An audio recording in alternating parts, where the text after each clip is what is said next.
Have you ever wondered who the dismissive avoidant actually ends up with long term? Especially if they're not pouring into doing the work or healing? Well, in today's video, I am going to shed some light on that topic. We are going to do a deep dive into who the dismissive avoidant actually ends up with long term, and it's probably not what you think.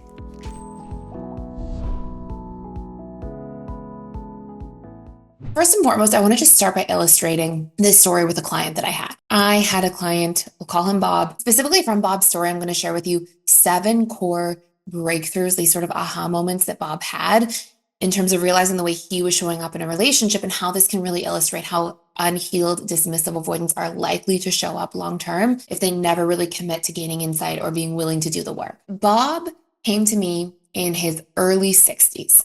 And he said, I went through a really profound experience after the loss of my own father. And I realized some of the ways that he showed up as a father to me and how it impacted me throughout my life. And I've decided, even if I'm quite, later on into parenting and the role of being a parent, because my kids are more grown up now, I actually want to dive in and start to look at some of my own patterns and themes and see how I may have impacted my own kids growing up and even my wife. The backstory of Bob was that he grew up with 2 very dismissive parents, basically because they were going through their own mental health struggles, which was his mother. His father was just a dismissive avoidant attachment style. He was very DA. He really grew up at a young age on his own, had a tremendous amount of emotional neglect, and never told Bob, I love you. Never was affectionate, never really hugged Bob. And Bob, as a result, also became a dismissive avoidant. And he really went through life keeping everybody at an arm's length. Now, he had been married to his partner, to his wife, for, I want to say it was like 40 years. It was a really long time. They had met at a fairly young age, got married quite quickly, had 2 children. And essentially, he came to me in his first few sessions to start assessing his behavior. He was like, I just want to see how I'm showing up. So we spent the first couple of sessions just going through what I call discovery. We go through, understanding his patterns, all these different dynamics, and how they're playing a role in his life, and also where they come from and what he can do about them. In the discovery sessions, and this is back when I was running my client practice, he noticed so many different things. And I think that this story just really illustrates what a relationship looks like with with a dismissive avoidant if they're not doing the work. So he said, growing up, a few things that he noticed as he went through life with his wife. He said, first and foremost, he always had this sense of feeling very shut down when receiving feedback, which we all know is very much the I am defective core wound that comes from childhood emotional neglect. So he said that when he went through and his wife would give him feedback, and he was in his early 60s and he had no idea, this was all news to him. He was really willing to look this much later on into his relationship. And he said, I'm realizing now that every time I got feedback from my wife, every time she would say, hey, I need you to do more of this or more of that, he said, I realized basically every time I was consistently defensive. And I remember him sitting there one day and he said, it's almost like she probably felt like I was never truly listening, because the moment she would go there, I would just get defensive and shut down. And sometimes I would reflect on what she said and later try to do some of it, but it was always half-hearted because he was pulled between taking it as criticism and feeling shut down about it, and also wanting to sort of be there and support his wife, but often thinking, well, that's your issue. It's your responsibility. He also said basically exactly that. He said so many times he went through and had conversations with his wife when his wife was leaning on him or was going through a hard time.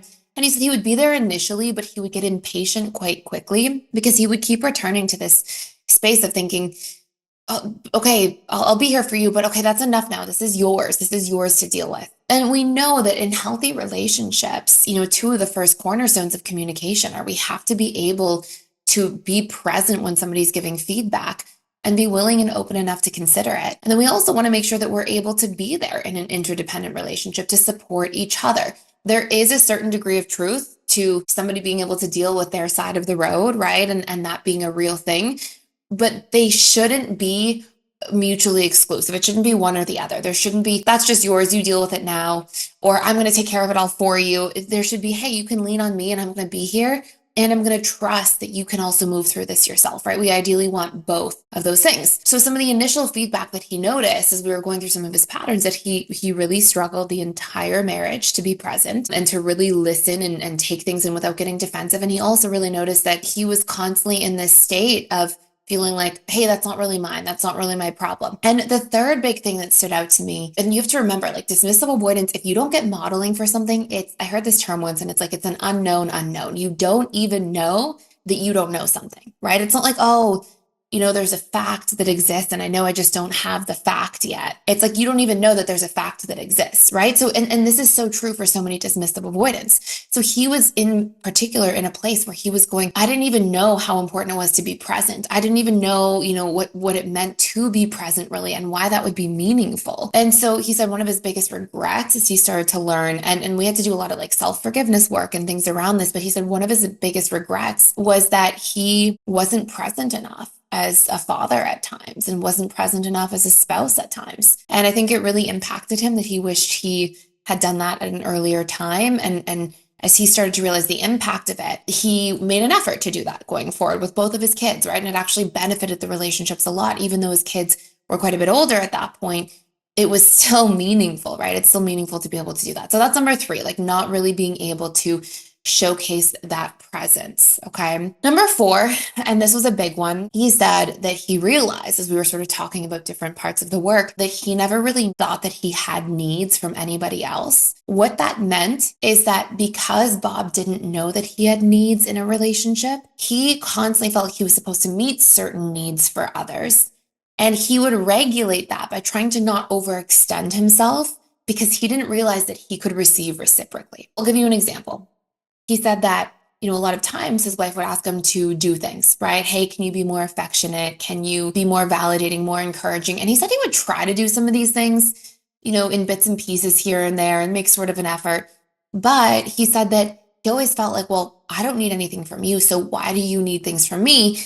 And he said that there was this constant background space of him not wanting to overextend his emotional energy and fear that he would basically burn out. And this is a reality for both dismissive avoidance and even fearful avoidance in relationships, although they have a slightly different bandwidth, a fearful avoidant from a dismissive avoidant.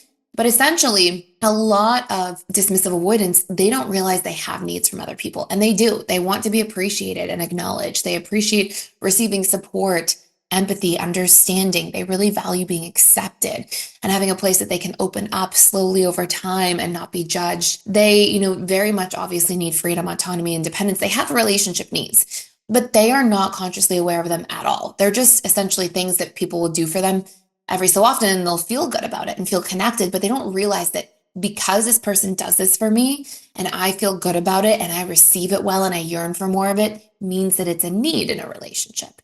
Instead, they just think, oh, this person makes me feel good sometimes and I like being around them, right? It's a very sort of simplistic way of thinking about it if you just haven't really had much exposure to other tools. And so he said that he would be in a position where he would think that he didn't really have needs from somebody else. And so he was constantly moderating the energy he gave to others because he was scared that he was going to overextend himself and then feel exhausted. And he would constantly find himself retracting from people, which is, again, another common theme of dismissive avoidant. And so you start to see this picture, right, of somebody who they're caring. He was a caring man. He was a kind man. But you can see these roadblocks that start to showcase themselves in the relationship so far, right? You see that has a hard time receiving criticism and kind of gets defensive about feedback, constantly finding himself needing to kind of pull back and keep space, scared of communicating his needs, difficulty being present, and that sort of being a regretful experience, constantly moderating his energy and his output. A lot of these things you start to see.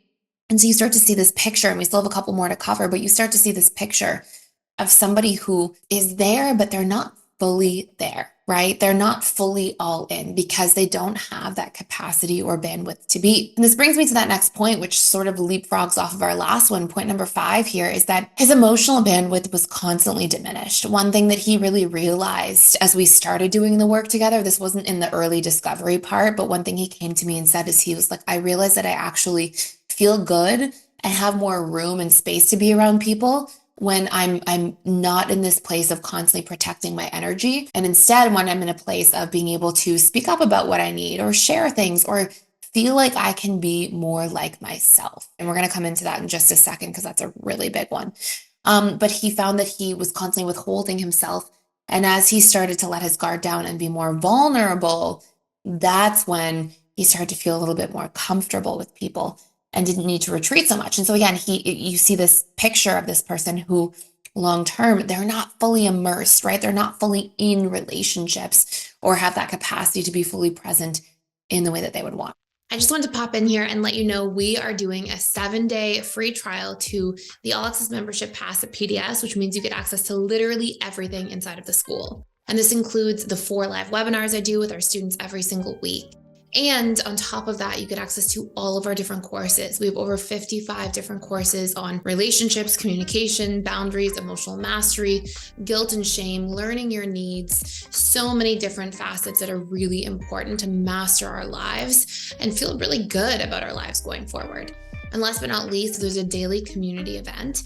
We have trained facilitators and coaches who are in there doing that work, showing up to support you on your journey every single day. And along with that, you actually get to keep as a gift for free for life access to our codependency course that will help you rewire your codependent patterns at the root, leveraging neuroscience and helping you change the limiting beliefs that are holding you back and keeping you burnt out so you can feel recharged, be in reciprocal relationships, and actually start connecting to people in an entirely new way. Click the link below to get started today.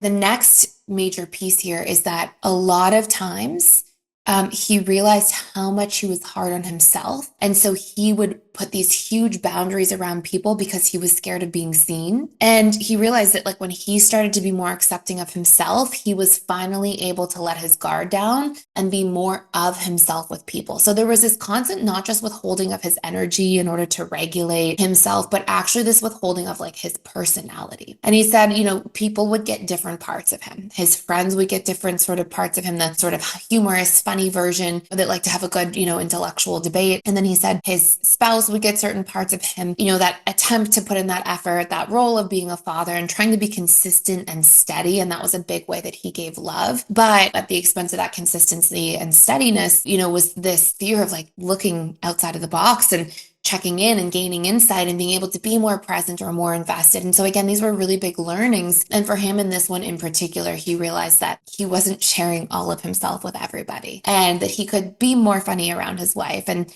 have an intellectual debate sometimes. He could be more vulnerable and share his concerns and his needs. Like this was a big part of his healing and his process that allowed him to really flower a lot more as a person. And it came first with a lot of these insights. So again, hopefully you're starting to see this picture. And the last thing here that I think is really important, they kind of go hand in hand, is he really struggled to communicate. And so that would leave him setting these huge boundaries. He spent a lot of time communicating more with actions and assuming that other people should be able to fill in the blanks and not realizing how often that was falling on deaf ears. So for example, he had a bit of a trigger around his wife interrupting him. And, his wife actually met at a couple points. She came into sessions a little bit later on in his journey. And she was just outspoken and chatty and, had a bubbly personality. And I don't think she meant anything at all by interrupting him. But sometimes she would accidentally jump in because she wanted to share something. And it came up in the conversation at one point. And she said, my family always did this. We just kind of jump in and chat and talk over each other. And that was normal. And so when he takes it to heart, like I sometimes don't even realize that it could be an offensive thing. And so I miss it. And she said she had tried to work on it and had made a big effort. But every so often it would still happen. What he realized is that he would have a hard time saying to her, hey, when you do that, I feel like there's not space for me. Hey, when you do that, I feel so unheard. Or if she did interrupt to say, hold on a second, honey, I was just finishing a point here. Let me finish what I was saying. And because he didn't know how to just articulate those things and set boundaries around those things, which are these last two that go hand in hand, he ended up in a situation too often where he would just feel, hurt or small or frustrated. And then he would communicate with his actions by withdrawing or walking away or going into the other room and closing the door. And a lot of times his wife wouldn't even know like what had upset him. And so again, him learning to actually communicate with words, saying, oh, wait, you just interrupted. Let me finish. Being able to take up space. And she worked on interrupting as well. But a lot of the times he was accidentally sort of expecting her to mind read because he wasn't communicating clearly and directly. And that was such an important thing for him in his own healing journey. So, I talk a little bit about what the healing was for him, but, that's the picture. You get this picture of somebody who, if they're not healed and not doing the work, may be defensive to feedback, maybe in a position where they are very sensitive to criticism and shut down very easily, may have a hard time being present in the relationship a lot of the time, may be constantly regulating their emotional bandwidth and their energy, may not know that they have needs from somebody else. And so have a difficult time conveying those things and constantly need to retreat to kind of soothe themselves and meet their own needs. And then also struggle to really articulate what is going on from a communication point of view, from a point of view around their behaviors. The one thing I'll say too, and I'll just add in here, is a lot of dismissive avoidants have a dynamic of numbing. We say that dismissive avoidants are good self-soothers, but a lot of times they're self-numbing, right? They're escaping themselves, they're avoiding, they're not targeting challenges head on and going head first into them to be like, what's triggering me? What's upsetting me? What can I do about it? What need do I have to feel better? No, they end up, for him, he spent a lot of time going to his man cave and tinkering with things and building things. And that's not a terrible activity. That was actually healthier than most dismissive avoidance I saw. But for him, a lot of the tinkering and building stuff was also, with 4 or 5 beers every night and going down there and drinking and doing things. And again, like, this isn't me judging people's lifestyle or habits, but I do think there's something to be said for, like, did you solve for those problems, or are we constantly going through this state of trying to regulate through avoidance, and how that can also impact a marriage and a relationship long term? Most importantly, okay, there are signs to look out for that somebody is healing. The last thing you want is, if you're in a situation, and I think it's so useful to know somebody's attachment style, but somebody's attachment style is not fixed for the rest of their life if they put the work in. And you need to know the difference between, am I investing in a relationship with somebody who's willing to do the work? Because if they are and they're in it right now, that's amazing. But if they're not and they refuse and they never want to look at any of their own patterns or themes, that will cause a certain degree of stress to the relationship long term. And that will increase the likelihood that things don't work out. So making sure that you are vetting, that you are clear on the signs that somebody is healing, that whether or not somebody is going to do the work or is currently doing the work, are huge things to pay attention to, because it will determine the quality of your relationships long term. So that's it for today. Make sure you subscribe so you don't miss that video. Thank you so much for stopping by and for watching.